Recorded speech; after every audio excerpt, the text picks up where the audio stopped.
Mourad, enseignant-chercheur à l'université de Béjaïa, Algérie, économiste, et aussi j'ai un doctorat en sciences politiques.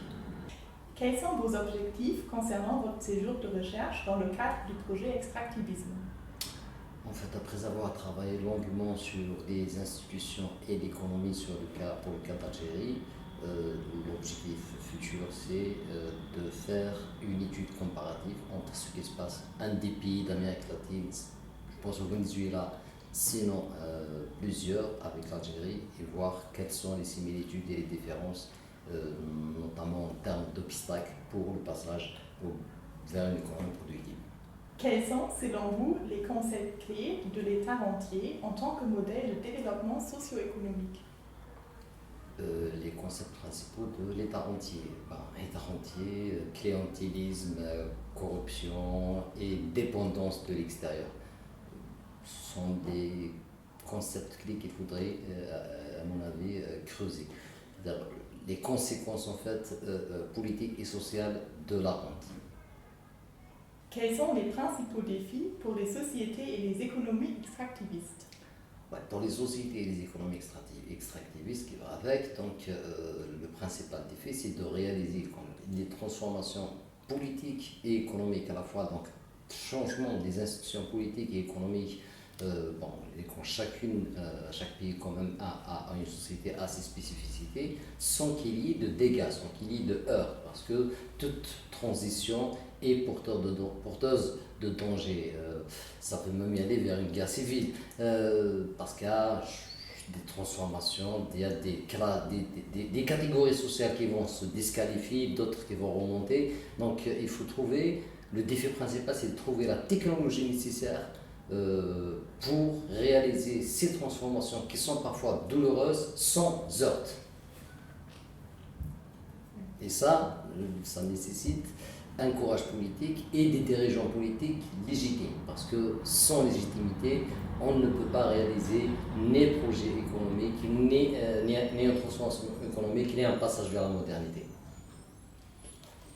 Comment ces sociétés peuvent-elles sortir de l'extractivisme?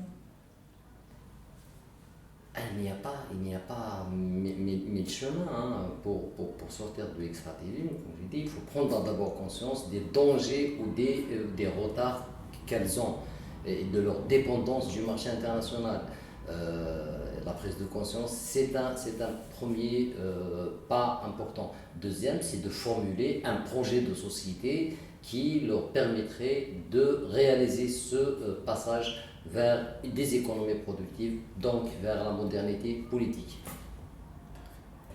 Après votre séjour de recherche, comment comptez-vous poursuivre les idées du projet dans votre travail?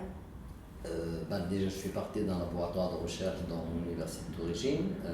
Le mieux, déjà, ça a commencé un peu parce que beaucoup de mes doctorants travaillent sur cette question des institutions et leur impact sur le développement. Donc, ce qui serait intéressant de faire, c'est d'approfondir cela, et bien sûr, en usant de contacts que l'on a maintenant, des contributions des uns et des autres, donc aller vers d'élargir cette problématique, pourquoi pas de transposer ces thèmes sur des travaux de recherche à venir, et pourquoi aussi pas, et j'y pense sérieusement, organiser un colloque en Algérie autour de ça avec peut-être beaucoup de ceux qui ont participé ici.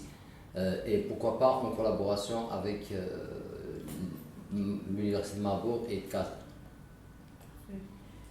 Donc, quels sont les principaux résultats du projet Extractivisme et comment le projet peut-il contribuer à la société? Les principaux résultats, le fait qu'on est là, c'est déjà un résultat, c'est-à-dire que le travail a déjà commencé, il va continuer. Ces résultats ne peuvent être que bénéfiques pour les sociétés extractives et pour les sociétés non extractives, parce que le danger d'extractivisme se pose pour les économies mondiales et non pas uniquement pour les sociétés elles-mêmes. Donc c'est la participation active à la prise de conscience des dangers de l'extractivisme.